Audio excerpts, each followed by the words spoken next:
Hello and welcome to this video tutorial from TrainSignal. The following clip is from TrainSignal's Windows Server 2008 Applications Infrastructure course, featuring nearly 8 hours of applications infrastructure training. And now I'm going to go over here into the roles section. You see that Hyper-V has been successfully added. And it's going to take just a little bit for this guy to load up here for a second. I'll expand this and click on the Hyper-V Manager, which is where we go to actually create any new and manage any existing Hyper-V machines. All right, so here we go. And now I'm going to go ahead and I'm going to just create a new Hyper-V machine real quick. It's not going to take very long. I'm going to come over here to this new button. You see we have all kinds of stuff over here. We can import virtual machines. We can get into Hyper-V settings. Of course, we don't really have anything to set up yet. Virtual Network Manager. You know what, let's take a look at that real quick. Here is my virtual network that I created during the whole Hyper-V installation process. So I don't have to create a new one unless I have some really interesting reason to do so. But I want to come down here and just look at the connection type real quick. I just want to mention this to you here. The external connection type is a real network connection, exactly what you would think of as a network connection to be. It provides local access as well as internet access. Internal only allows me to only talk to machines on my network, does not provide me internet access, and then private virtual machine network keeps the network connections only on the internal side of the actual physical server. You can't get to the outside world at all. You can really only talk to other virtual machines that are on that physical machine. All right, so let's go ahead and let's close that out. Just wanted to kind of give you that quick look here. Let's go ahead and let's make a new one. I'm going to click on New and select a virtual machine here. And you know, this wizard is really super nice. It makes creating virtual machines really super fast and really super easy. All right, now you see I have actually two options here. I could click on Finish, or I could click on Next to create a virtual machine with a custom configuration. So I could create a virtual machine real quick with default values. Let's go ahead and click on Finish and let's see what those values actually look like.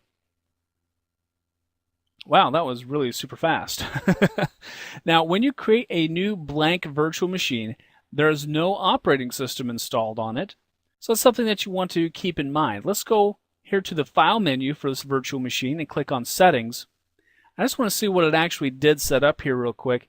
Initially, it's going to try to boot from the CD. It set it up with a 0.5 gig of RAM, one virtual processor. And by the way, if you have multiple processors on your motherboard, you can actually utilize them. Let's take a look here at the virtual hard drive, new virtual machine.vhd. That's that VHD file I was talking to you about. But look where it put it. C, users, public documents. That's not really where I want it to be at.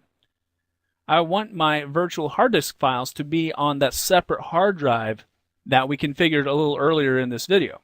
So I'm actually going to stop this right here at this point in time. I'm going to go ahead and close this out and to close this virtual machine. And actually, I really don't think I even want this virtual machine. So I'm going to right click on it and I'm going to select Turn Off, because I don't need to shut it down because there's no operating system on it. Tell it to turn off. And now I'm just going to go ahead and remove the server. I don't want it. I don't need it. All right, there we go. All right, so you see it kicks me back out to the introduction item. I need to come back over here and click on Connect to Server. I'm going to be connecting to the local Hyper-V server, which is the machine that I'm on. No big surprise here. I could connect to another Hyper-V server if I had another one in my network, but obviously I don't, because we only have a domain controller and this machine. So I'm going to go ahead and tell that OK.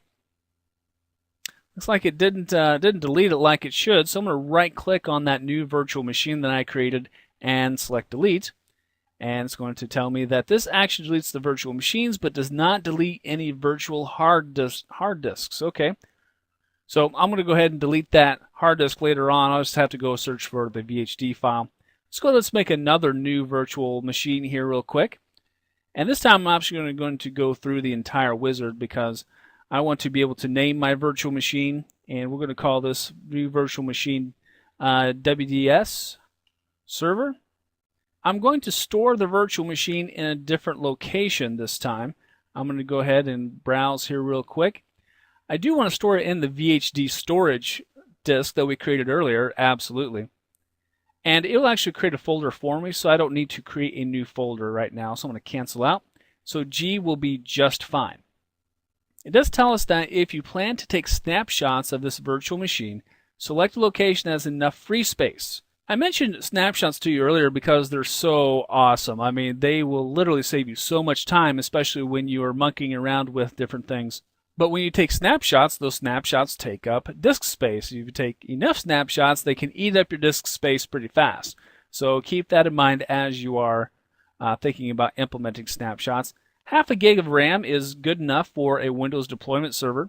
So 512, there's no reason to increase or decrease that. Not to mention that half a gig of RAM is what you absolutely have to have in order for a Windows Server 2008 installation. All right, so let's tell it next. So now what we need to do is we need to decide what kind of network is it going to be connected to. Well, we have that virtual network we set up with our very first networking controller, or actually I should say our second networking controller in the physical machine.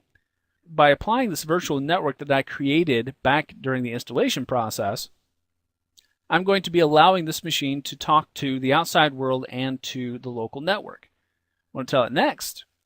And now I need to create a virtual hard disk, and WDS server is going to be just fine. And 127 gigs is probably good enough. I could always increase that, but I do have a maximum of 2,040 gigabytes. That's probably more than sufficient to have it be 127 gigs.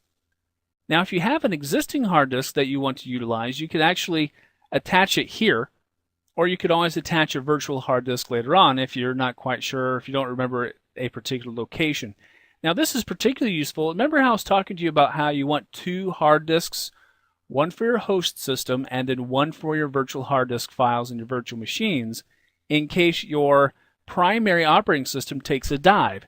You can just pull out your hard disk that contains your virtual hard disk files, pop it into a new Hyper-V server, and attach any virtual hard disks, or you can just import the virtual machines. All right, so kind of keep that in mind for disaster recovery. I'm going to go ahead and tell it next. I'm going to install an operating system from a boot CD or DVD-ROM.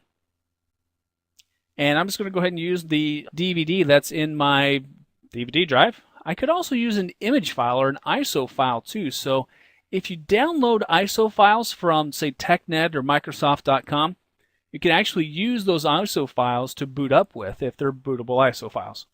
If you have an older operating system that you want to install, say like Windows NT, for instance, you could actually use a virtual floppy disk. Probably not going to be a huge amount of need for Windows NT in this day and age, but just in case you do, you can actually use virtual floppy disks. Or you can also install an operating system from a network-based installation server like the one we're going to be creating in the next video. Well, that's not what we want to do just yet because we don't have the WDS. We're creating that Windows Deployment Services server right now. So we're going to install the operating system from the DVD and tell it next. It'll give us a quick look about what's going to happen, and now we're going to tell it to finish.